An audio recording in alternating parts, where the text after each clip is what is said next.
Nung pag-trigger na tuloy-tuloy na, hindi. In a scale of 1 to 10, gano'n ka-painful yung gallstone? Ay, 11. Oh, Nung naano na yung for a month na ginagawa ko siya, napansin ko rin, kumain kagad ako ng mani, napansin ko parang wala nang reaction. Parang may intersection, parang nagta-traffic yung ihi mo. ayun sabi nila na Mabagal. gumaganon-ganon daw. Yes.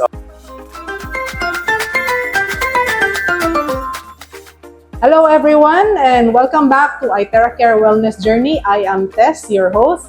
And today, kasama naman po natin ulit si Sir Ulrich Sagrado or also known as Bok. Hello sir, welcome back. Good morning earnings and part 2. Okay, so this is part of the interview kasi na-notice ko po na meron po pala kaming mga, sa dami-dami ng sakit ni Sir, maraming mga, mga kasamang sakit Nakaligtaan. na nakaligtaan namin, hindi namin na-mention. Yes. Okay, so let's do a recap po. So, si Sir po ay merong sakit sa kidney, Yes. CKD3, CKD3. elevated sugar, Yes. liver mass na hindi natin na-discuss, Yes. may Yung gout, and he also has gallstones na hindi rin na-discuss, Yes. and meron siyang problem sa prostate. So, ilan yun? Anim?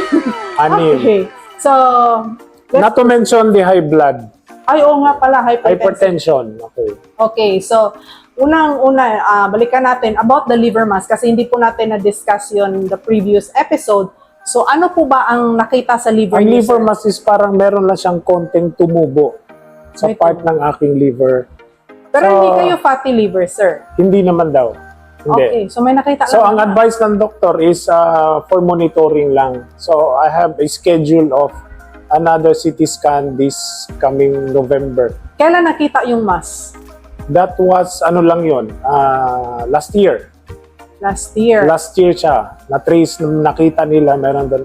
Actually, Bakit po nakita? Meron pa kayong ang intentions ng CT scan is for my aortic, for monitoring. tapos nakita na lang. Yes. Ang akin namang is yung sa dissection naman is doing good. So wala nang scar, nawala na lahat. So that's it, kaya nagkaroon, and then nakita lang yung may liver mass sa akin. Gano'ng kalaki po yung mass? Maliit lang, parang 2 cm something. 2 cm, okay. So, next naman po is, hindi natin na pag-usapan is about the gout. Yung gout naman is, nung gumagamit na ako, hindi pa ako gumagamit, even just yung konting lang sa kamay ng mani, nagti-trigger. Oh. So, pag nag-trigger siya, hirap na ako maglakad. Mataas ang uric niyo, sir. Actually, ang sa akin naman is symptomatic. Nasa level lang ako, konting taas lang, meron na akong symptoms. Dalawang klase kasi. Yung iba naman is asymptomatic. Mataas yung uric, pero yung mga symptoms wala. Oh, ang sa akin naman is mataas lang siya ng konti, Pero nagkakaroon na ng symptoms. Grabe ang symptoms. Yes. So, konting kain lang. Yes. So, ang ginawa ko nun ng Itera, binlow ko lang ng binlow kung saan yung part na masakit. Okay. Right after nun, nung na yung for a month na ginagawa ko siya, napansin ko rin, kumain kagad ako ng mani, napansin ko parang wala nang reaction. Pero yung binoblow nyo is yung kung saan lang may Yes. masakit Yes, pero meron akong protocol. Yung protocol na ginagamit natin. for the gout. No, protocol yung sa body ng Itera. Yun ang ginagamit ko. Just the basic protocol. Yes, okay. Then after nun, ngayon, pwede na akong kumain anytime ng peanut butter. Pwede na akong kumain ng mani. What about yung mga meat, di ba? Isabi nyo sa mga Wala akong problem bawal-bawal doon. sa gout. Wala akong problem doon. Okay. And what about yung gallstones po? Sabi nyo may gallstones Yes, po kayo. nung na-hospital ako, ang inano ko lang talaga is yung sa upper abdomen. Binlow ko lang siya ng binlow. Kasi ang gallstone, Ilan po ang gallstone nyo? actually maliliit lang siya. Maliliit. Pero to the fact na na-hospital ako, hirap akong huminga nun, Nag-block siya. yes, nag-block siya. So, nung binigay sa akin, mostly is pain reliever kasi nga masakit. Oo. So, ang ginawa ko naman nun is water intake lang. Binilisan ko lang Buti talaga. ni-remove yung gallbladder niyo, Wala. sir. Hindi ba ni-recommend? Wala akong or ano? medication regarding that. Hindi ni-recommend nung doktor? Meron for sila kasi ano? sabi nila, since it's New Year, bumalik ka na lang kung meron kang time.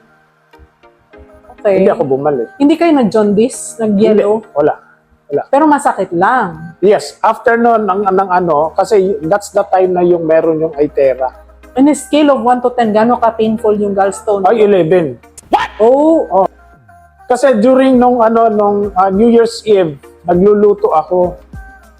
Sabi ko, nung 12 midnight na, sabi ko, parang hindi ko na kaya yung sakit. Kailangan ko na talagang mag-hospital. Kaya, inabutan kami ng midnight talaga sa hospital. pero prior to that, were you feeling yung mga mild pains? Parang may abdominal pain. May na-feel kayo? Yes, masakit as in masakit. Gano'ng katagal yung na-feel nyo na meron ganun? Ano lang yun, one time lang yun. Na merong... Masakit talaga. As in Hindi, I mean masakit. yung prior sa... Wala. attack. Yun lang talaga nag-trigger siya. Nung pag-trigger niya, tuloy-tuloy na. Hindi ko na, unbearable na yun. So nag-start na parang, merong something, tapos diretso-diretso, Yes. ang bilis ng progress. Hanggang pasakit na siya ng pasakit. Oh. Kaya nung midnight, hindi ko na nakayanan, pumunta na ako ng hospital. Kaya kami lang ni Mrs. ang nasa OR. Walang pasyente. Sa ER? ER, sorry. Sa Nasa emergency ER. room? Oo. Okay. Tapos let's talk about the blowing guide. So paano po ninyo binublow yung, for example, yung kidney nyo po? Okay, ang kidney naman is binublow ko lang aside from yung protocol, binublow ko yung both kidneys. Sa likod. Yes, particular lang ako sa right kasi yung right ang maliit sa akin. Okay. So binublow ko siya ng 15 minutes. Ang location kasi ng kidney natin asa na below lang ng rib cage. Yung pinakalas niyan, andyan yan sa likod. So binublow ko lang siya, focus ang blowing ko. So more on right ang ilang minutes kayo Actually, sa the right? same sila, 15-15 or 15-10. Okay. Ganon ang ginagawa ko. Prior nyo talaga Kasi ang left ko is normal in size. Walang problema talaga. So yun lang ginagawa ko, blow lang ako ng blow sa right kidney ko. Until now, binublow ko siya. Kaya, ang naman niya, ang effect naman sa katawan natin is parang ma-feel mo yung katulad ng water intake mo, maganda na ang water intake mo, tapos yung color ng urine mo is normal na siya as So parang... the color previously was really different. Oo, kasi noon, naninilaw ang ihi ko. Kahit na... Less water intake kasi ako. So nung inano ko na siya is maganda na kasi yung daloy ng ihi. Okay. So yun ang best result sa akin. Number 2, ang sa sugar naman is yung dito. Sa pancreas side. Although kino-concentrate ko siya, focus blowing, pero ginagalaw ko siya. So binublow ko lang siya for 15 minutes. 10 to 15. Max ko always is 15 minutes. Okay? And then sa naman, sa prostate is, sa prostate mo, and then you have to blow it downwards. Nakaganon. Pababa. Andyan din ako, 10 to 15 minutes din ako. So nagiging normalized, hindi na ako hirap umihi, anytime pwede na. Not like before, nagigising ako twice, midnight, sa kalagitnaan ng gabi, nagigising ako para lang umihi. Na wala na, straight na ako. Yun talaga ang problem ng mga na may issue sa prostate. Tapos wala na akong problema sa pag-ihi. Tuloy-tuloy na talaga. At like before na parang may intersection para nagta-traffic yung ihi mo. Yung sabi nila na Mabagal. gumaganon-ganon daw. Yes, Ngayon wala na, tuloy-tuloy na siya. Okay. As long as wag mo lang pigilan pag naihi ka na, ihi ka talaga. Wag mong pigilan. What about yung sa liver? Paano kayo nag-blower doon? Ilang minutes? Ang liver ko naman is 5 to 10 naman siya. 5 to 10. Pero kung minsan kasi, majority sa akin, yung full abdomen mo, i-blow mo siya. Sali mo na lahat eh. Yes, kasi ando na lahat kasi eh. Kasi meron din kasi akong case dito rin yung Yung sa aortic. aortic. So binoblow ko siya. Pero primarily, ang reason ko binoblow ko sa yung lower abdomen is for the fats na matanggal. Side oblique, lower abdomen hanggang sa kabila. Binoblow ko yan siya. So andyan na lahat. And then sa mga naman, yung mga constipated, yun, i-blow nyo siya lahat. Dito, Sabi. yung mga constipated. Plus, drink the charged water. Ang laki tulong. Siya, of course, hindi mawawala ang charged water. Then, i-blow nyo sa ang entire abdomen nyo. Okay. Yun. So, Kasama na rin yung gallstone doon. Nandun na rin yan eh. ando na lahat. Kompleto na siya. Wala tayong problema dyan. Basta pag ano. Pinakyaw ko na nga lahat. So, suki ng sakit. Okay po. Sige. Thank you Okay. po for sharing that. Tapos, Yes. you want to share about the BioLite. Yes, ang ano ko lang sa BioLite is very effective siya lalo na pagdating sa merong kang gout, no? Merong kang mga arthritis, yung mga ganyan. Kasi ang proseso kasi ng BioLite from the start na sa paggamit mo, dapat kasi ang paggamit mo is tuloy-tuloy. Oo. Wag yung pag nakatry ka ngayon tapos babalik ka the following week, ganon. Wag. Pag tinry mo kasi yan, automatically magkakaroon ka ng manifestation sa sakit mo. Lalabas at lalabas siya. Ano yung ibig niyo sabihin manifest? Kasi napansin ko, kasi yung, for example, sa gout ko, yung gout ko kasi is parang yung nasa talampakan. Oo. Tapos lumipat na naman siya sa may bunyon side. Yung bukol? Yes. Kasi joint yan eh. Di ba? Lumipat doon. Sabi ko ba, ba't lumipat to? Tapos ilang araw na naman, lumipat na naman siya sa ankle. Sabi ko, bakit palipat-lipat? Yun pala talaga ang reason. Kaya may tinatawag tayong healing crisis pag ginamit mo yung BioLite. Sooner, mawawala talaga siya. So you mean yun nasa isang lugar siya, tapos same, Yes, same, doon ako size, nagtataka. same size? Yes, same foot. Same foot. Ay, ko lang narinig yun. Lumilipat lang siya. Yes. Kaya nga, gusto kong i-share ang BioLite. Okay. Then right after nyan, mafe-feel nyo yung init, umaakyat. Oo. On my part kasi is ang right ang may problem sa akin, ang left wala akong problema. So wala kayong ano doon? Yes. Pag umakyat na yan, mafe-feel nyo talaga hanggang sa nyo, sa hip. Amazing! Pati yung hip bone nyo, mararamdaman nyo. Anong number setting niyo sa BioLite? 10? Eto, ganito.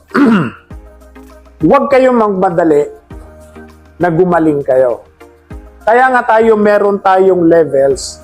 It's for you na kung matolerate mo yung sakit. Yung hip din. Yes. Oo. Kasi nga, yun yung tinatawag natin na healing Was it crisis. painful nung... Kasi meron kayong ano? Actually, may the foot nafe-feel kayo? itself, walang problema. Pero yung bukol, Doon nagmamanifest yung mga bukol. anong nafe-feel nyo doon? Parang masakit siya. Parang masakit. Parang ma-feel mo na inflame siya. Pero right after using the BioLite, nawawala. Yun ang kagandahan niya. Kailan siya nagka-transfer? Yung immediately The following- after? Or the following, kaya nga- pagising nyo na lang? Hindi.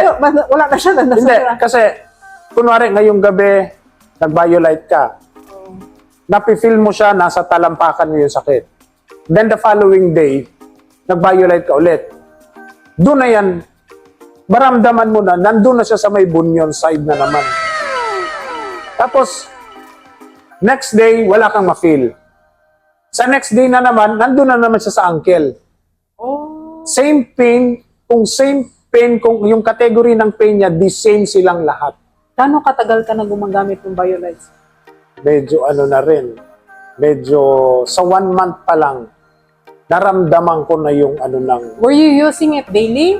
Yes, Ilang minutes? What? 30. One 30. session lang? 1 session lang. Nag-start ako ng 6. Kasi nga, Level 6 yes, sinubukan ko kasi siyang iakyat. sa 10. The effectiveness of 9 and 6 are the same. It's just, mas mainit yung 9. Oo. Ang pinag-uusapan kasi natin is yung flow. Saka yung uncomfortable ka na siguro Yes. sa init. Nung nag-start ako ng 6, ngayon, paakyat na ako ng 7, then 8. Dahan-dahan lang. Huwag kang magmadali. Yes, oo, actually. Doon tayo yung pinag-uusapan natin, yung healing crisis, mawawala yan siya. Eventually. Pag ginamit mo yan ng everyday. So that's one good thing about BioLite.